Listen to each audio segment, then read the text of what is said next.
Before the FISA memo was released last Friday, the media tried to portray it as a grave threat to national security. When it was released, they began to refer to it as an example of the dreaded nothing burger. The Republicans had overpromised and underproduced, the media line seemed to be. Never mind that it revealed that the unverified Trump dossier, which investigators knew was compiled by anti-Trump forces, was used to obtain a warrant under the Foreign Intelligence Surveillance Act against a member of the Donald Trump campaign. Never mind that it laid out all of the times at which the FBI ought to have known the dossier was unreliable and tainted by bias, yet had no problem using it in a court that was set up specifically to prevent American citizens from being spied on by the government for spurious reasons. It was a dud. Nothing to see here. Let's move on to the Super Bowl, or perhaps that big stock market drop. For anyone who was paying attention, mind you, the memo was a pretty big deal.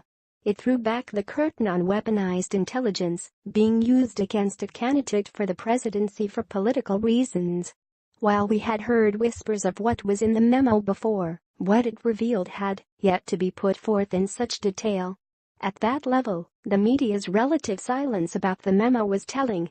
Mike Huckabee, former Arkansas governor and former presidential contender, as well as father of the current White House press secretary, may have put it into perspective best in a post on Facebook.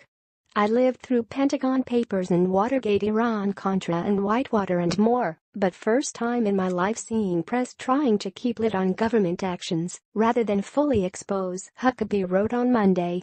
They hate Donald Trump that much. More than they love the truth. Sad. Journalism is dead. There is not integrity in the press. They write the news to fit their agenda. Telling the truth is not in their makeup, one user wrote. I am saddened. I don't think what is written in the press can be called journalism any longer, another said. It is sad to say you are right, but you are, another noted, saying that the media hate the president because they cannot control him. Huckabee's post was a timely one, considering it came on a day where the Senate Judiciary Committee released a document stating that members of Hillary Clinton's inner circle and the Obama State Department fed information about Trump to Steele during the investigation. According to the Washington Examiner, the controversy involves an additional memo written by Steele for the dossier that was not included in what was released to the public by BuzzFeed in January 2017.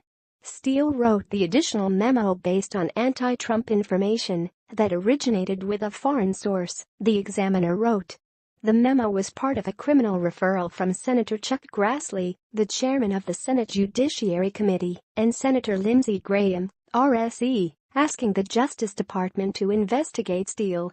In a convoluted scheme outlined in the referral, the foreign source gave the information to an unnamed associate of Hillary and Bill Clinton, who then gave the information to an unnamed official in the Obama State Department, who then gave the information to Steele. Steele wrote a report based on the information, but the redacted version of the referral does not say what Steele did with the report after that. Fox News reports Grassley and Graham passed on a criminal referral to the Justice Department in early January, alleging Steele either violated 18 U.S.C. 1001 by lying about his contacts to the media when interviewed by the FBI, or that he was misrepresented by the Bureau. So, just so we're clear, the man who assembled the dossier that was used to obtain a FISA warrant on a member of a presidential campaign could now face charges himself. But nope, nothing to see here. Just keep looking away. No wonder Americans are so frustrated with the media. Share this story on Facebook and Twitter with your thoughts on Mike Huckabee's post.